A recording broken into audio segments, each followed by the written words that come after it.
In May last year, Jono, Sarah and I had the chance to sit and discuss the music business, life and everything pre, post and during the Springbok Nude Girls with lead singer Arno Carstens. The interview was a whirlwind of thoughts, of memories and perspectives from one of the most acclaimed musicians in South Africa. And when Jono told us he and the founding band member and producer-in-chief, Theo Crous, were coming for a double trouble acoustic show revisiting more than the 30 years of the Nude Girls, we simply had to revisit Arno, this time in tandem with his partner in crime, Theo Crous. And what an afternoon and evening of entertainment followed. A reminder of the power of a few simple chords and the imagination ambition to transcend a normal life and live alongside the biggest names in pop and rock. Whether it was reflecting on hanging out with the Penguins and Charlize Theron at Boulders Beach, or mixing it up on stage with Bono, Dave Grohl or Michael Hutchence, there was rarely a dull moment in this classic AlmaCast interview. Later in the evening, the two of them blew the roof off the Alma, and I think they just replaced that a few years ago. But anyway, we end the show with the first number from that night, and I hope we're able to capture the energy and enthusiasm of that whole day via this second of our podcasts of 2024. Keep your eyes, keep your ears open for our next episode, changing the style, changing the tempo, and no doubt the volume with the legend that is Steve Newman from Tananas. He's going to be our next guest on the AlmaCast. As always, hope you enjoy the episode, hope you enjoy the fun. Let us know what you think. We pick up the episode with Theo, regaling us with the story of the time he took Charlize Theron to Boulders Beach in Cape Town. Charlize to see the Penguins with her son, and she was so nice. She thought you thought afterwards, like, maybe I should give her my number. Yeah. And then I realized she's a fucking good actress. So Theo and thought she's she was like in that love with him. everybody. It's not me. It's really that she's just super nice. I think you're being hard on yourself there, Theo. No, really, that's what happened. But I was like, maybe first of all, I'm married, so that won't work. But maybe, Maybe your wife is into a bit of RP Charlize. Yeah, but then I didn't. That's very good. Yeah, I think you did the right thing. I'm sure her son would have been confused too. Her and Sean Penn came to do a movie called The Last Face, and then me and Arno had a role. He was Charlize's boyfriend. Do you act as well? We had to sing a song, Red Hot Chili Peppers. Red Hot Chili Peppers song for this one scene, and we had to send him a video for Sean for what we're going to do. Yeah, like an audition tape. Like an audition thing. So we sent the audition, but then we ended the audition with taking our shirts off and making jokes. So what's happening here? Yeah, we made jokes and we did the scene. Oh, sweet But Jesus. we didn't get any response from him. Like, oh, that's funny, or oh, you Just guys are ghosted crazy, you. or Yeah. nothing. So Sean doesn't have a great sense of humor. He's quite a serious guy. Is I'm he? sure he's got a Serious. sense of humor, but he's super serious. He's a thespian. He's not really a Hollywood star. He's actually more of a theatre guy. Did you Same as see- Sigourney Weaver. And it's more theatre. Daniel Day-Lewis is apparently considering coming out of retirement for one more run with Martin Scorsese. Oh, really? Yeah, I saw that headline today, which is quite exciting. Not Have as we done an Batman. intro yet? Martin scores easy. I'm going to interrupt you Martin boys scores very easy. briefly just to say, Pete, it's 4 o'clock. It's Sunday, the 14th of January. We've got Pete here, our wonderful producer. My name's Jono.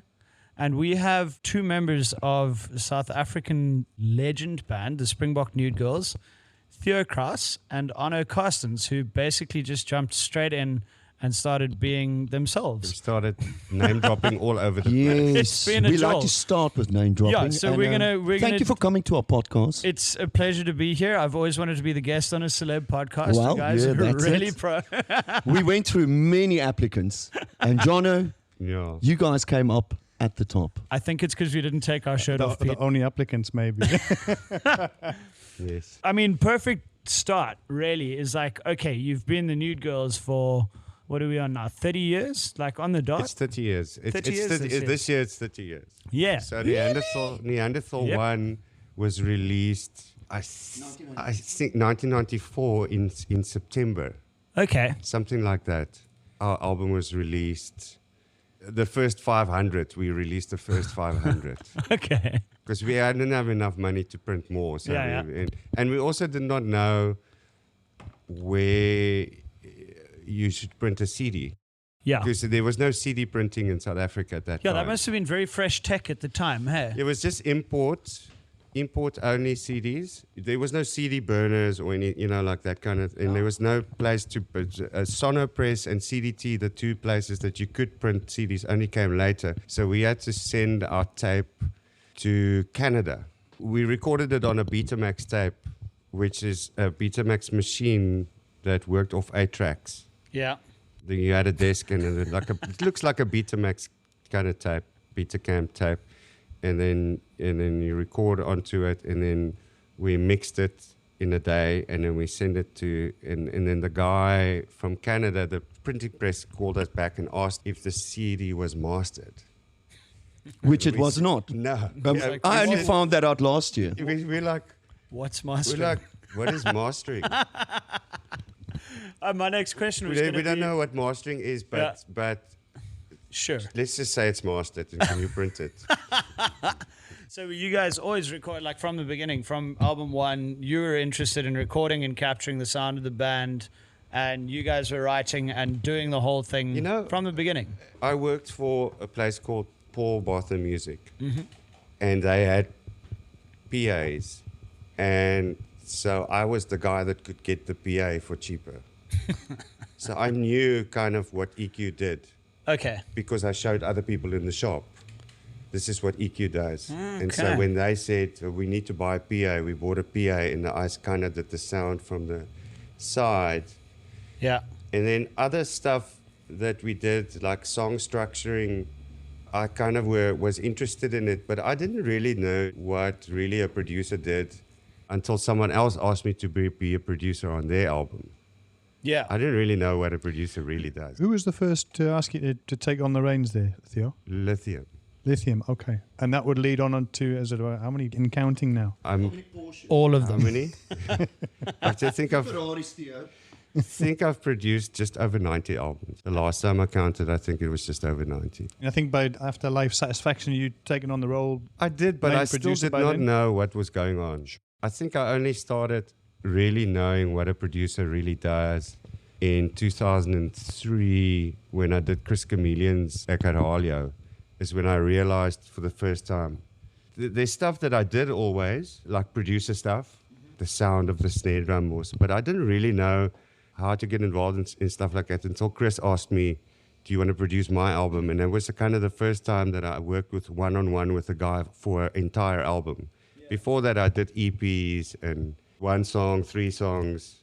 I think something I've noticed about the South African, in my short time in the industry is in South Africa, there seems to be around the music industry more of a vibe of one person does a variety of jobs. So whereas if you're working in a studio in, say, LA or New York or probably Europe and Australia or more developed music economies, you have your recording engineer, your mix engineer, and your mastering engineer, and then your producer. And these are 4 different job titles. It is, yeah. However, in South Africa, you do everything. Which you have to do different jobs as well. You can't just produce albums. You have to do ads. You have to write write movie scores. You have to play live. Yeah. You have to write music with the band. I think to be a full-time musician in South Africa, you need to do at least 5 different jobs. Because it goes through phases. Like, say I'll produce an album for 2 months, and then after that I might get an ad, and then after that I might do a movie score, and after that I might do like another album. Sounds so glamorous. It sounds, but it is. It's not planned. It's just glamorous. Yeah. And then on the flip side, of course, we've got Arno, who's a fairly well-renowned fine artist as well. Yeah. Well, I try my best. I see myself as still a student of the whole thing. That's why I've been doing a lot of naked girls, because I was using the female form to just practice how to do beautiful stuff. Because doing weird shit is easy. Which brings us very neatly around to the idea of the Springbok Nude Girls. And who is it between the two of you that picks up the phone and goes, okay, guys, new album time. Let's go do something? Like, how does that happen? We all do. We all know. I think we all did. Yeah. Like Yeah. now we're like, right now at this point we're like, Yeah, we're probably ready now We to should this probably year to do start. another I've been album. writing since last year. I was going to say, didn't you guys drop an album last year? yeah, No, but no, that's, the year but that's how before. long it takes. Oh, If we start thinking about an album now, the 3 years album's going to later. be End out of the year, we'll do the demo. and So we're looking forward to 2030. Should be yeah, a good year. 2027 should be a watershed good year. release date, and maybe we'll Yeah. drop a single for our birthday. And you know what that does? It makes you live longer. Yeah. Yeah. That's why Keith Richards is so old, because you're waiting to release your next album. They've just announced that they're releasing a new album, Well, they did Yeah. release a new album a month or two Hack ago. Me Diamonds. Yeah. They're going on tour in the States, and then next year they're releasing another album. It's ridiculous. Oh, it's very good. You know, his you guys- voice are you guys- is not aged at all. Keith, I mean, he hasn't aged. At No, all. I'm saying Mick Jagger's Mick. voice Yeah, mixed voice. and Robert Smith from The Cure, their voices are perfect. exactly as they were. Yeah. Amazing. Robert Smith is a bit bigger. Where do you guys find the inspiration, or after 3 decades in the game, what's left to say? And so where does the inspiration, whether it's the lick, the tune, or the lyrics that you're putting together, that sparks that creativity and says, right, it is time to go? Is that just inherent to the nature of who you are? The inherent love for making music without sounding corny. That's how we met. So that's what we have in common, apart from brotherhood and friendship. That was the thing that connects us.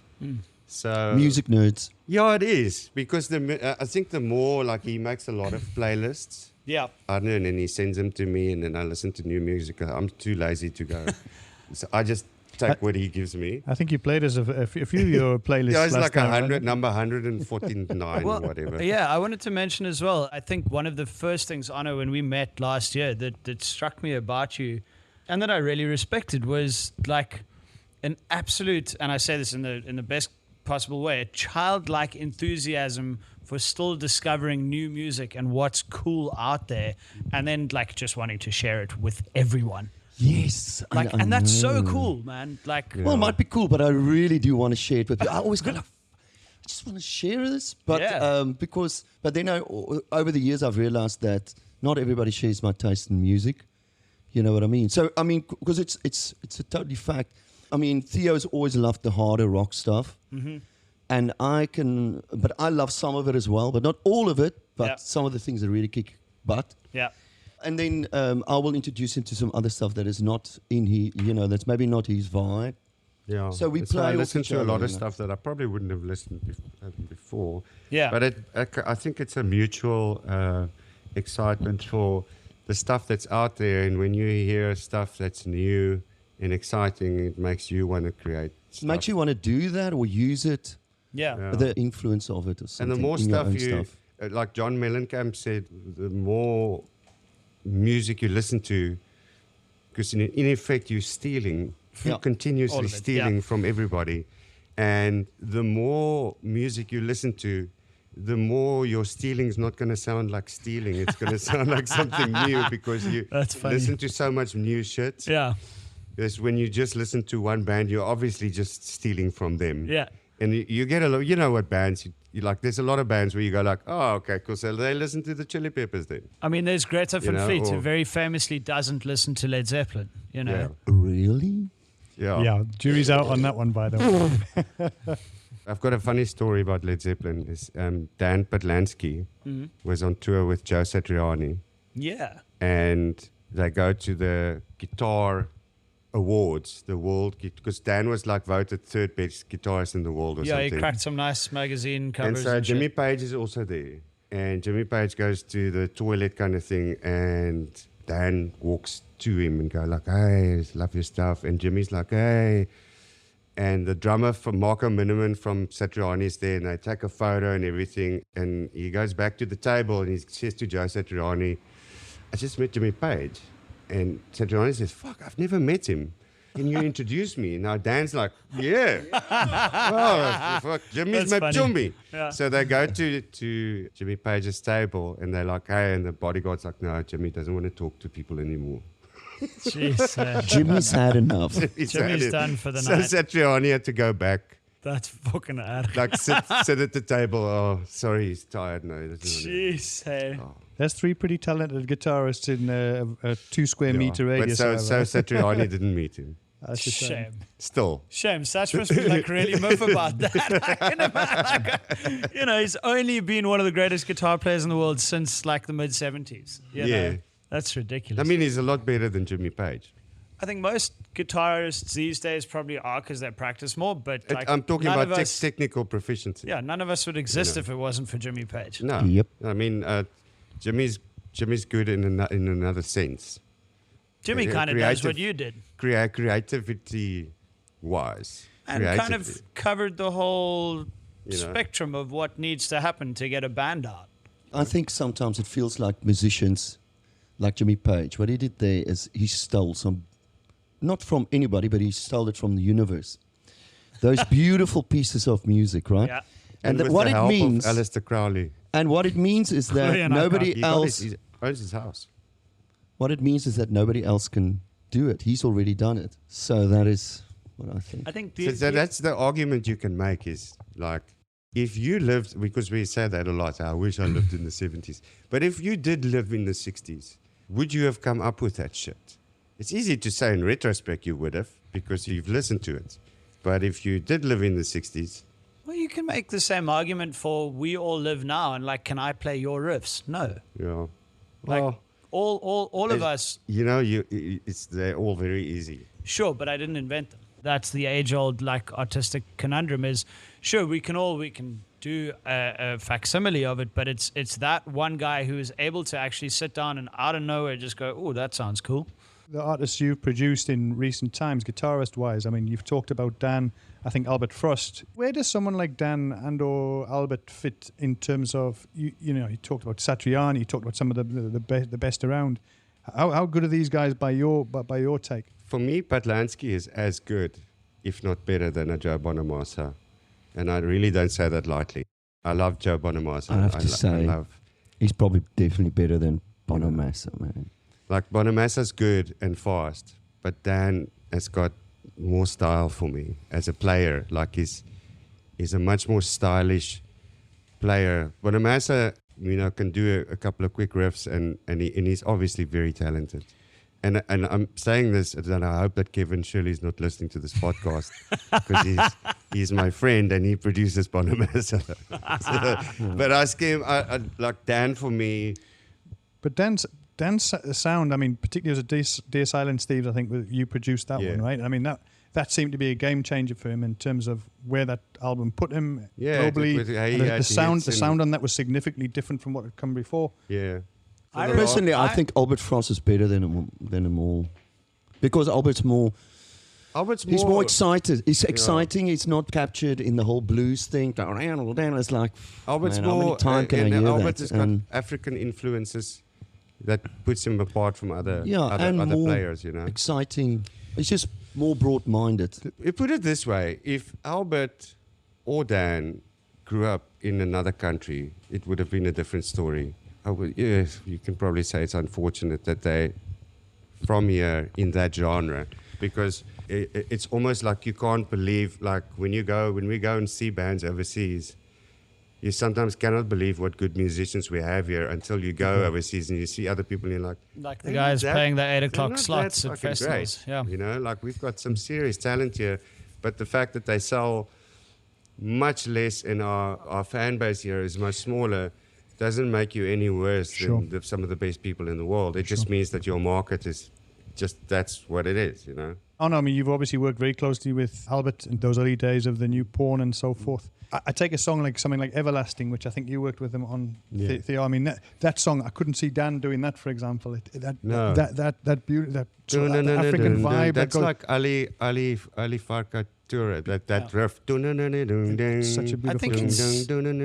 I think there's a real difference in the way, certainly because I'm also like Team Albert, 100%, probably because I'm a bit biased by being friends with the guy. And it's something I was having a long chat actually with Basson, who he mentioned as well. But I'd like to drop into the conversation, certainly amongst what I consider to be like the big three guitar players, like who are gunslingers.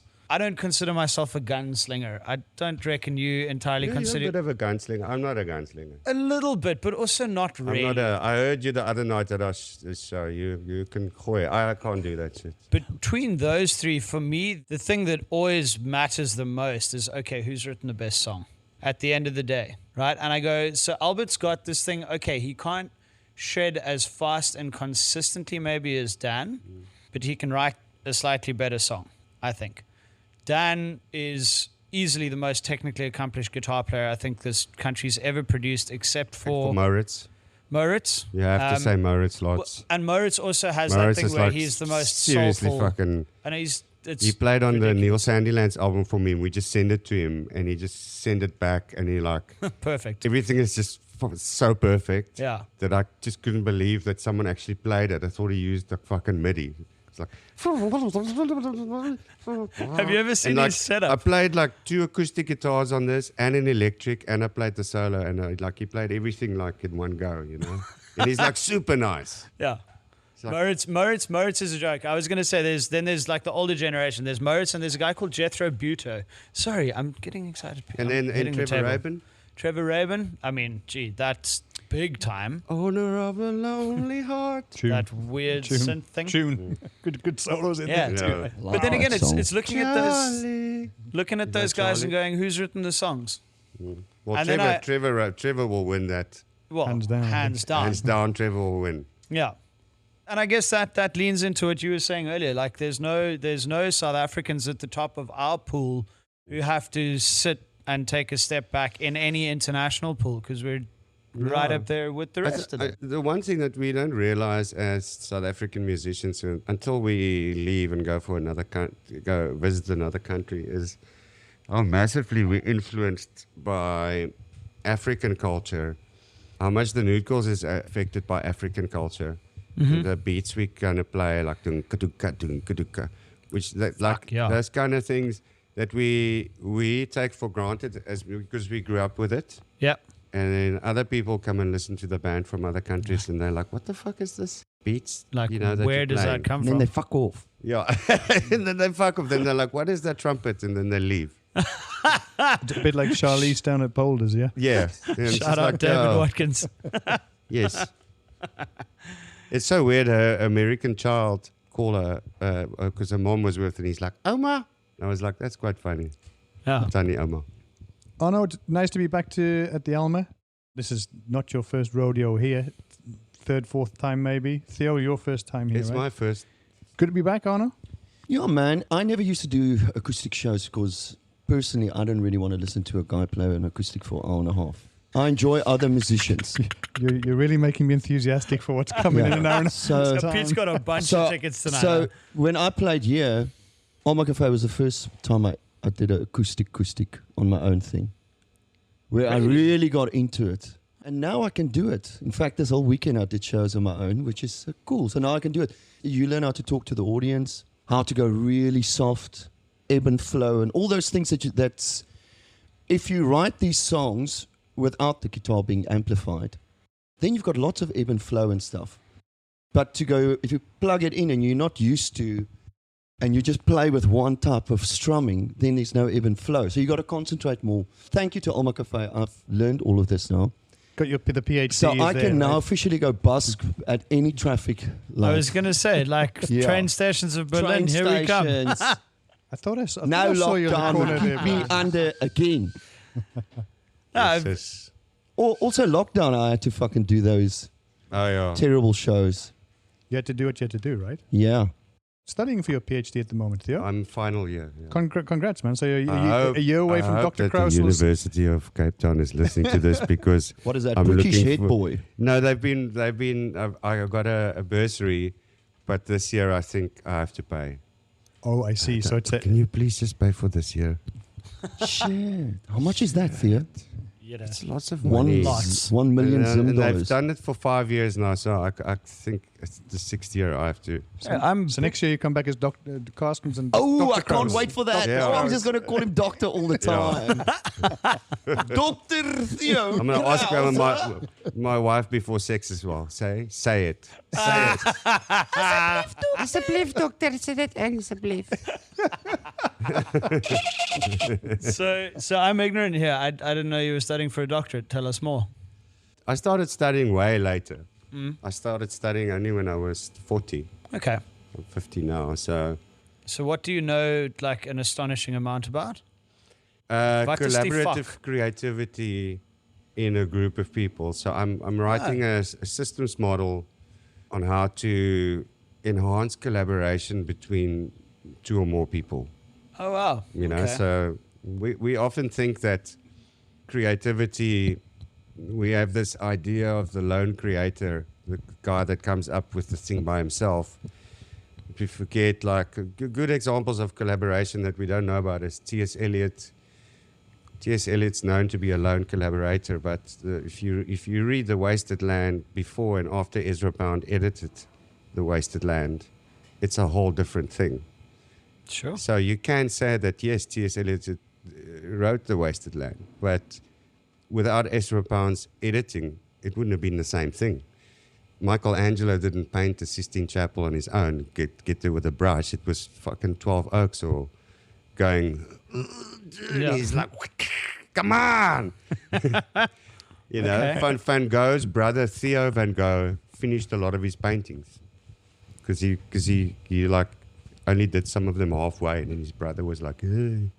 Apparently, Lionel Smith told me that he had another brother that was in, where's the owl house? New Bethesda. Bethesda, Graaf Reinet. The other brother is buried there. I didn't know he had another brother. Yeah. Shit. That's Lionel told me. Lionel Smith told me. Oh, I wonder how he passed away. Yeah, so the other brother is buried in I think in Graaf Reinet or someplace. Shame. Yeah. I don't know what you all are talking about. Don't worry, let's move on. Yeah, let's move on to other because Jonken dom. thing. But so the idea that the lone creator, like we've got this idea of Prince doing everything himself, or Lenny Kravitz recording everything himself. But in reality, it takes a lot more people to finish an album than just one person. 100%. I mean, if you think back to Party Apocalypse is 3 years old now? If you think back to that process of the way that you wrote that versus going all the way back to that first sort of EP and into Afterlife, Satisfaction and so forth, how did that sort of process change at all in terms of the collaboration between you? Were there people who took a lead at that stage, or was it the music that came first and your lyrics followed, or what? It's still the same thing. I mean, what now on that last album, for instance, Francois Kruger came up with the line Beautiful Evolution. So, I mean, I'm much more open to whatever. I think we all with age, we're just a little bit more open. The process and everything is pretty much still the same. I think we went through a phase where we were trying to work out, especially with the album Relaxor, who does what best. And not necessarily everybody does the same thing best. And I didn't say we fucked up the album, but it was a process that we weren't used to. And then the album after that, we went back to how we normally do things. Okay. But also, we all did drugs the best. Maybe you did drugs the best out of all of us. We did the best. If there was a prize. If there was an album if I could base myself in the 90s, with I would still be doing Ebola. drugs. Musical Every day. Ebola. All the time. If Relaxor. I could take drugs successfully, I will do them every day. Yeah, they're nice. So this was the Sgt. Pepper's era then? Yeah. I will do them every day if I could. Yeah. Yeah. No, But I we know can't. that one. So we don't, and we just keep busy. Yeah. So what can we expect from tonight? Any thoughts about how you're going to pull the show together? Is it going to be a... Het julle geoefen, No, we boys? didn't rehearse or anything. And what is amazing is Theo has got a memory like an elephant. So he remembers stuff, and I don't remember shit. So I love doing the show with Theo because I sit and listen with the audience. Like, really? He goes, what must I sing now? I say, you sing. So what is this chord? Right. G. I got to check out his fingers because I don't know half the flipping 3/4 of the chords that He did once. He played a show at Cafe Rue, and he asked me to come play Genie with him. But Theo's in the audience. I call him up. But the Genie doesn't require a singer because I don't have any backing vocals on Genie. Okay. So I go up to play the guitar. And he doesn't give. And he doesn't give me the guitar. He Turns just it plays the into guitar bass. himself, and And I'm then he just goes, standing "But there for I'm a gonna-" song. I said, "I don't understand. You sing, you can't." The thing is, me and when I do it on the acoustic, I do it much faster, and we don't do The the whole song. we don't do that because I can't do those shit, man. So I just simplify it. So you turn it into bass from the Happy Mondays for the So I give me a basically- maracas, man. I Bass. just was there. Yeah, bass. There we go. I love bass. Yeah, it's a feature of. I mean, I said this to you last week. I was very taken aback. Actually, the first time I watched you guys play, I stupidly didn't realize just how heavy a band you were. Like I had no idea. Because Yeah. Yeah, we got obviously- heavier over the years. Yeah, né? Like that drop D riffing is quite profound, really. And obviously, yeah, that's like yes, most metal kop, né? Yeah, I don't know where. But then you layer in a trumpet and a backing vocalist. It's just really fucking. It kind of interesting represented the thing. whole band. The Adrian who played keyboard was quite into his acid jazz and more that kind of stuff. Okay. And explains a lot. Bloomer and Francois, they've got the same type of alternative taste. Yeah. And I was a big Nick Cave, but I also love Birthday Party and some heavy stuff. Yeah. So I don't know any of that. and I you was can like, so you can "What?" get It's like all. riffs. So I learned. I never heard of Pantera before I met Oh, Theo. wow. What? So Theo, yes, I mean Pantera was flipping amazing. Some of that Yeah. stuff. They're on No, that, eh? their father was his father was a country musician, Is that right? and they recorded everything themselves in their father's country studio. Amazing. Even the glam rock version of Pantera. And they the got glam rock that version sound. right until Vulgar Display. The first one they got someone in was Terry Date on 5 Minutes Alone. What's that album called again? So With I've- Slaughtered on it, and I'm getting introduced to like proper metal now for the first time in my life. I used to go when I was a lighter. I used to go to the clubs where the guys were playing like metal. It was bands like Dogs of War but geez, listening to Pantera and Lamb of God, that's that new Lamb of God. That new Lamb of God is it's fucking insane. It's a real masterclass on how to mix fucking metal. I tell you that Fuck, much. it is huge. Because they're like, the other albums are cool. Like Yeah. in terms of like, I'm not a big fan. Okay. But this last album, the Collision, I forgot what the album's called. But like, just the I sheer don't even know production if I value. can mix that thing. But like Yeah. that Yeah, looks just awesome ins- movement. Like you just because hear it's this so hard to get bottom end from a metal mix. Yeah. Because you got all those kick drums to contend with and the bass guitar and everything's detuned so low. yeah. And you've got all that rumble, that low end rumble that a lot of guys just don't get right. But for some reason on that album, if you put that album, If you crank if it. you crank that album, fuck, it's amazing. Man. cool. It's really amazing. Have you listened to the new Lamb of That's- God, Arno? that's- Is that on your He sent playlist? me. I did listen to one song. It didn't grab me. I could hear it's a good production. It's a proper band. that. Yeah. That and the Gojira is mixed so well. And Yeah. the Dan Lancaster, the guy that does Bring Me the Horizon, I'm not a Bring Me the Horizon fan, Yeah. but I do like You like that. I quite like Bring Me Horizon. They've done that with Danny. with Danny Filth. Yeah, That's my favorite song Yeah. from. I used to love that band. What's it? What a beautiful life. Yeah, it's Yeah. flipping good. What was Filth? What was the name? Band? Cradle Cradle Filth. Yeah. Who is that band that came down here a while ago? That like crazy metal band with that insane lead vocalist chickie. I remember they played at Mercury. It's some like Russian band. I don't know. I think it's like quite an old. The last metal band I was- saw Yeah. here was Rotting Christ. Okay, that that was up sounds in sweet. Joburg, hey? Yeah, they were the guitarist of Rotting Christ looks Yeah. like exactly like Dan Podlansky, but he's a bodybuilder. Oh my so he God. looks like Dan Podlansky, Danzig. a gym version. Basically Danzig. Yeah, it's like, I'm like, what the fuck, dude? Dan Patlansky plus Petrucci. And It was there you it go. was good to see them live. They're a great live band. Yeah. It's- I think the metal acts are like, you know. And Valvodinia, of course, they're doing fucking well. Ooh, It is so fucking well overseas. have they got a new vocalist yet? No, Wandile is singing, but Wandile's vocals are fucking. It's better than the originals for Okay. me. All right. Wandile does vocals anyway. Yeah. For Valvodinia. Okay. Actually, Nou soos groot. Tom from Valverdina played on the new Quibus. Oh, really? He was the drummer on the Quibus. Oh, that's amazing. You know, that we're going to release also sometime in 2047. Yeah, cool. Yeah, I heard the rumors sort of. But he came down a couple of weeks ago and he played on the album. Yeah. I must say, last year I was completely blown away by Megadeth and Metallica's albums. I thought they were for a band bands that have been around for so long and to sound so fresh. I liked the new Metallica, those songs that come out, and I also liked the new Guns N' Roses. Absurd is a fucking awesome song. Guns N' Roses. They brought out 2 new songs. Absurd is the one, and it's killer. And then another one, which is more of a ballady piano one, which is also great. Fantastic. Oh, check I'm it out. gonna check a maybe unpopular opinion in the matter. Do we think that there is a point where rock singers should stop? Arno Carstens.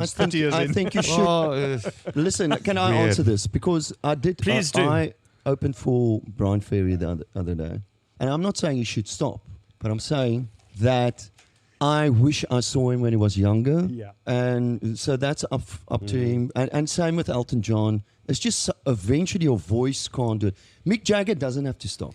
Why Robert can Smith he doesn't still have do to stop. that? Yeah, but I think people's it's up voices do change. It's really up to the individual. Yeah. And one thing that I respect massively from Robert Plant is that he says he's not touring.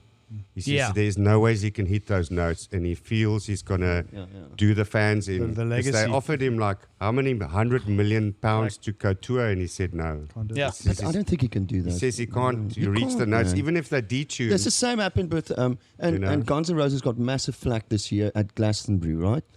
And I blame the music journalists, because if you're a music journalist, you know that Guns N' Roses has been playing now for the last 4 years, right? You know his voice has changed. You're a music journalist. You should know this. Now they come and play in the UK. Of course, he doesn't sound the same, and there they write the most horrible things about it. And it's, you know what? It's a reflection on the journalist being a total tithead. It's the UK music press, though. It will never change. They're terrible. It will never change. It really is interesting what you're saying about Brian Ferry. We were there as fans. You were there in the wings as I was there as fans as well. And I mean, he spoke his way through that set. It was unbelievable. It was like, this is the guy, absolute legacy of the 70s. If Jerry Hall, because she had a relationship with Brian Ferry, if she married Brian Ferry, she would have been Jerry Ferry. I love her. Jerry Ferry. You've played with some of the biggest bands. We talked about U2 a lot last week with the Von der Boom guys. You've been on stage you've been on their stage. You've been with some of the biggest bands. I think REM, Arno, back in the day. Which are the ones that stand out for you when you look back? When you do high 3 in excess. Wow, there you go. Cool guys. It will always be. It was Standard Bank Arena, right? We watched every show, and we played every show with him, and it was the closest. Because when I was young, I was a big fan of Jim Morrison. Okay. And he was the closest thing to Jim Morrison on stage. Yeah. The way we would sing is... Because you guys were all coming up kind of at the same time, that same young and hungry vibe. Yeah, but they were already like... Well, they were headlining. But he was like a proper... Like I met Bono as well and many other people, but Michael Hutchence was like a rock star. Okay. Like he's proper, like... Yep. He's like the real He deal. did the things that we would love to do. We talk about. He's we like, talk about. He's like that But sometimes guy. don't. Which Rammstein does. Yeah. He sings about the sun a lot. Who? Till. I don't. Every fucking Rammstein album, there's the Sonne. Yeah. In the The morning time. Sonne scheine. Die Sonnenschein and Well, every he's fucking teaching us album. German, mate. Yeah. Every album is like, Willkommen die Sonne. I'm not gonna lie. I'm a huge Rammstein fan. I fucking love that. I band. love. I love- my I love them favorite. too. My favorite song is called "The Pooper." The Pooper. It's the last song on the last album. Yeah. Dan slag was die koppe se kop af. Basically, it's Afrikaans, but you know it's German. But it dan slag was die poppe se kop af. It's Was like so comedy befok. Afrikaans. Yeah. Brilliant. I like Engel. I always thought that was a real pretty song that they put together. What else is making your playlist at the minute then, Arno? Okay, my most interesting song at the moment is this one on the new playlist. I'm struggling with the new playlist because there's only crap out there. It's a slow year to start. But this is by John Johan Waters. It's called P.O.P.8.V. Point of view. It is the weirdest, awesomest LA has so many people sleeping in the streets. Where do they go to? Sounds like Oasis. I was going to say, that sounds like a bloody Noel Gallagher rewrite. Oh, well, check it out. That's pretty cool. I don't know if you guys have had a chance to listen to this new John Squire, Liam Gallagher collaboration. I did, but he's been singing that line in almost again in every song. Rainbow. I just today, I took it off my playlist. I can't fucking listen to it. Another rainbow. Well, you know. Do you like it? The fact that you got Squire. If he was Squire and Afrikaans, it Gallagher. would have been the version of As jy vir my. Every Afrikaans singer, jy is the Mancunian Afrikaans anthem, that is. Mancunian is probably the Pretoria Afrikaans. Yeah, Akka and Jono. Yeah. Well, Theo, Arno, I know you've got a whole setup to do. You've got your sound check to get through, and I hope you're going to enjoy tonight for the first time, Theo. And welcome back, Arno. Thank you very much. Again, thank you for your time this afternoon, spending a bit of time with us. I want to just chatting welcome through. you to the country. You want to welcome me to the country? Yeah. 30 years, eh? So, 30 years here. So you're welcome to Pete's welcome. been around for a while. In what Irish neighbourhood do you live in? Irish neighbourhood. You've got a slight Irish Milnerton. I come from Sunderland, up northeast. Really? Yeah, Sunderland, up northeast near Newcastle. Oh. I know that's Up north, me. to the right or to the left? up Northeast north is and to the right. right. And September will be 30 years. I went for and Christmas there. There you go. Good fun. In the middle of bloody nowhere in the north. It would have been cold. the sea. It would have been cold. Very cold. Very cold and very wet, probably. And the sun comes up and says, hello, goodbye. Goodbye, hello. There's a song. There's a song there, surely. Is that really? Hello, goodbye. Yeah. No, it's that's home, and but I say 20 years in Joburg, 10 years here in Cape Town. So there you go. Have a lovely evening tonight, guys. Enjoy it, and thanks for your time. Thank you Jono, very always much. good to be here, man. Thanks, Pete. Thank Great you, to have Jono. you. Like Arno, Pete. Theo. Later. So good evening, ladies and gentlemen. My name is Arno Carstens. I'm Theo Crous. And we're from the Springbok Nude Girls. Okay, so the first one we're going to do. So tonight we've got a lot of songs, but we've got a lot of stories as well. So we will check it out. The first one I want to do is from the Afterlife Satisfaction album. Oh no, yeah it is. But I actually wrote it in the army. When I was in the army, I was on the Mozambique border, and if you would. We were 5 guys who were patrolling the electric fence when we had a border. So It would have been awkward if you didn't have a border. yeah, It's just you walking. I know, endlessly. So what would happen is during the day you will sit on the hill and you would look out over the whole of this African scene, and you will see nothing, just grey kind of just landscape, horizontal landscape, and then at night.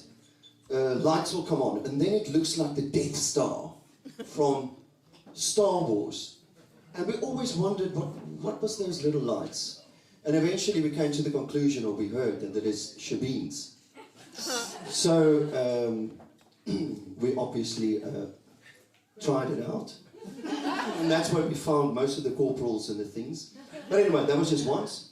But anyway, so I wrote this song, Horizontal Landscape, that eventually was on our Afterlife Satisfaction tour.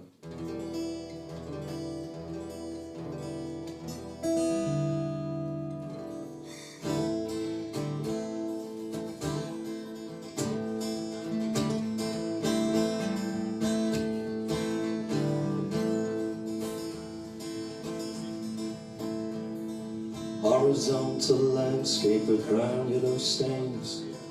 I would love to wear you as my wonder cloak today. You whisper, come hither, and deceive me yet in somber. You'll be silent and observing as if no prey died today. No prey died today. Come slowly, come silent as you always do. Come slowly, come silent, I still do. Horizontal landscape with brown yellow stains. I would love to wear you as my wonder cloak today. slumber. You'll be silent and observing as if no prey die today. Oh, come slowly, come silent as you always do. Come slowly, come silent, I still do. Come slowly, come silent as you always do. Come slowly, come silent, I still do.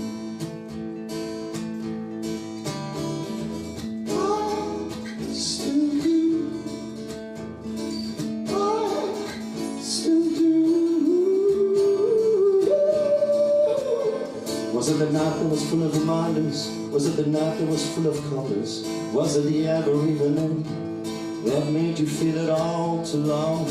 Horizontal landscape, stand so strong, stand so strong.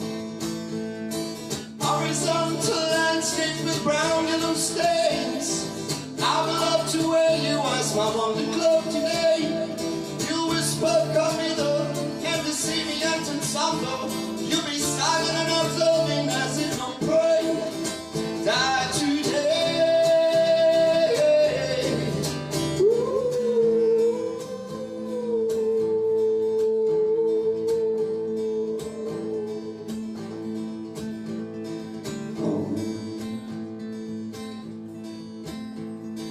Oh.